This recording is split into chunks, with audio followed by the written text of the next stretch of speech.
Hello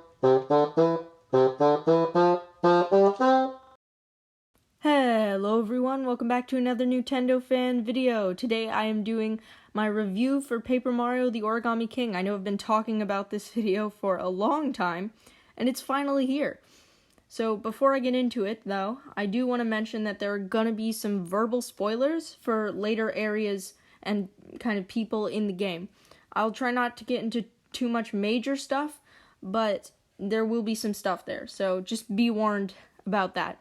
But again, I don't want to spoil the game for you guys, so I'm not going to talk too much about it. Other than that, in terms of the actual visuals, you're only going to be seeing stuff from the first streamer, which only the stuff that was in the Nintendo Treehouse Direct-ish thing about it. And then some areas for the second streamer. So if you know Autumn Mountain, that area, and then the area after that were also kind of teased. So I will be showing some of those areas, but again, try to keep those limited, not too many spoilers. Okay, other than that, if you're still here, let's get right into it. So, first of all, I want to talk about the world building and kind of the story in general. So the world building is really good. The game looks beautiful. I love the locations, especially ones like Autumn Mountain. Like, I've always been a fan of fall in video games. That's why I'm excited for the new Animal Crossing fall update. But they're just visually stunning, especially Autumn Mountain and such, and it just feels really good to explore the worlds and you're finding secrets because the game, it just looks beautiful. It's very immersive compared to Color Splash, which was in no way immersive. Moving on to the story, it's pretty good. I mean, it's not wonderful, but again, that's not necessarily why you're here. It is a good story. It's definitely better than ones like Color Splash, much better than that, but it's not the best, but it is good. It's good. Where it really shines, though, is the partners. I know they're not exactly partners, but for the sake of the video, I'm just gonna call them partners from now on. For the most part, they're there pretty much to service the story, so they're helpful in the story, or they have their own story, or such like that. They're less focused on combat or anything else, which is, I believe, how the original partners were. And they do a really good job of it. So they will help you in combat, with the first partner of Bobby the Bob-omb being not as good in terms of combat, and the others being much better. They have about like a 50% chance from what I've experienced of getting a hit in, or otherwise they'll do no damage. But if they do, they will do a good amount of damage for the area you're in. So with the exception of the Professor Toad, he's more there for game mechanics in that particular area. The other partners have amazing dialogue, and I really just enjoyed the interactions with them. I thought their story was great. They're just fun characters that make the game so much better.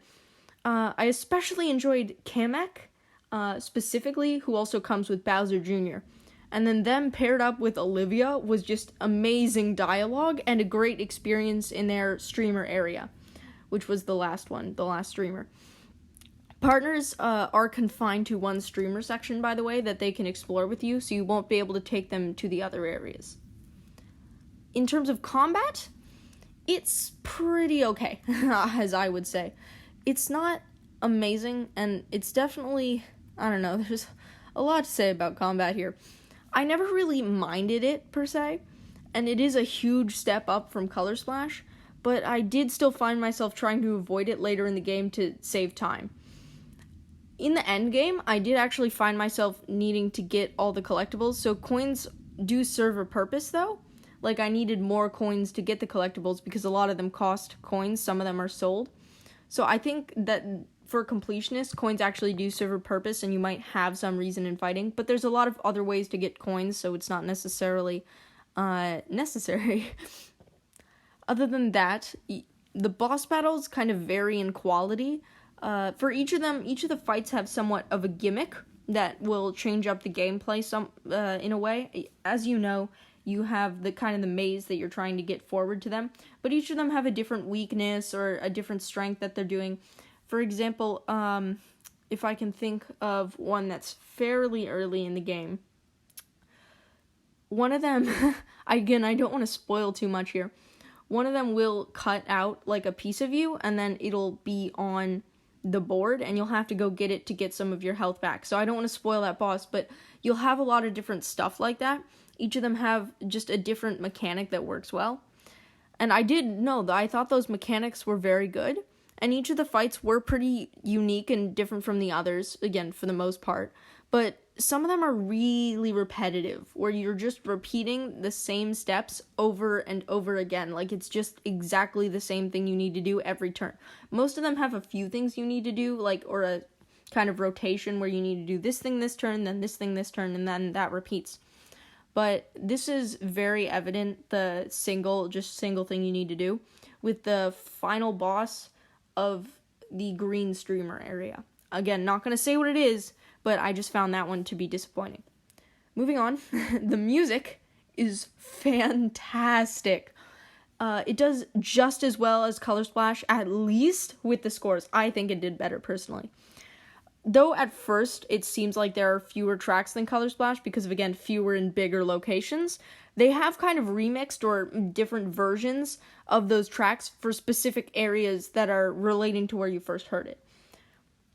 Just for different areas. So, like, if you're in, say, I don't know, Picnic Road, maybe they'll remix that and do a different version when you're in Overlook Mountain right near it, or something like that, if you know what I mean. Other than that, there's also one specific track that I feel like I need to talk about, which is in Shogun Studios. Again, I'm going to spare you the details of the area so as I don't spoil a fairly large section of the game. But if you enter the Tranquil Pipes Tea House in Shogun Studios, a slower, slightly modified version of the Maple Treeway track from the Mario Kart series plays. And this was so wholesome, and it made me so indescribably happy. I'm going to play some of it at the end of the video with the end card, just so you can maybe see what I mean. But I just love the music in this game, even more than Color Splash. I think the world building and the immersion helps you feel the music more. I also really like the main Shogun Studios track, by the way. But yeah, there's just tons and tons of tracks, especially you can see in the museum that there are tracks a ton that you can find and unlock. Anyways, lastly, I'm going to talk about, for the most part, the collectibles and the sort of end game, but also not.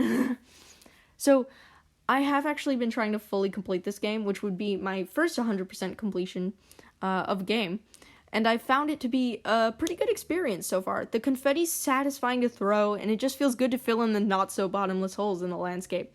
It's just, like, the shininess and just the overall feel is very nice of doing that, so the activity itself is sort of the reward. But if you do find all of the not-so-bottomless holes and fill them in for an area, you get the track for that area in the museum. So that's cool. You will actually be able to unlock more songs that way. Sorry. And then also, I enjoyed finding the collectible treasures just because I think they look nice.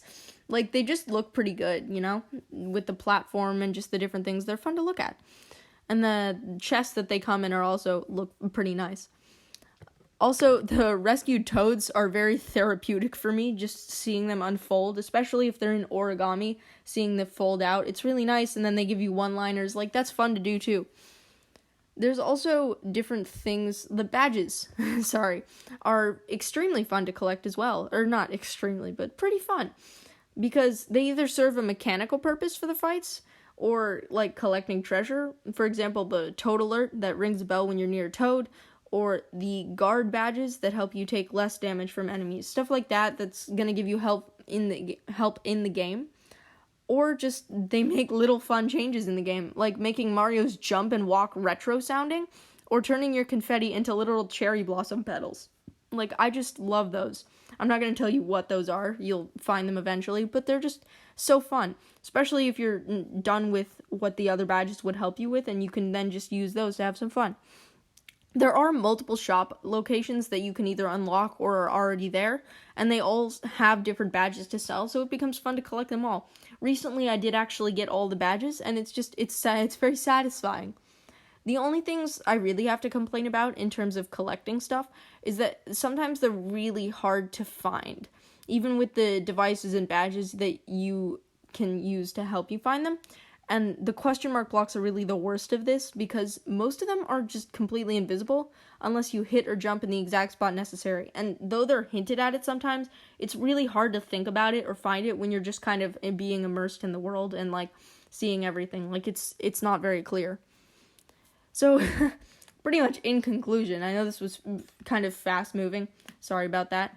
But in conclusion, while Paper Mario the Origami King, it's not without its faults, definitely. It has flaws, for sure, especially the combat system could be improved. I do think both old fans and the new ones can totally enjoy this game. Because, I don't know, it strikes a balance between the two different types of games. So, like, Color Splash and Sticker Star, it's got the great graphics and the great music from Color Splash and such like that. It's got stuff like confetti, but this time it's been improved. So it's taken the aspects that could have been good from the Sticker Star and Color Splash, and it has improved those to make them enjoyable and even better in this game. But it's also taking an homage from the previous games. It's going more immersive. It's got less cheap jokes, more jokes that even immerse you more in the world. It's very immersive. And then partners are sort of back, and they're serving the story, and they make you just want to play this game over and over again. And it's such a charming game that I really enjoyed. Most definitely. I'm not going to give an official rating here, but if I had to, so I guess I am. Out of the games I've played, I would probably give it a 9 or an 8.5 out of 10, just because I really enjoyed it. Possibly an 8 as well.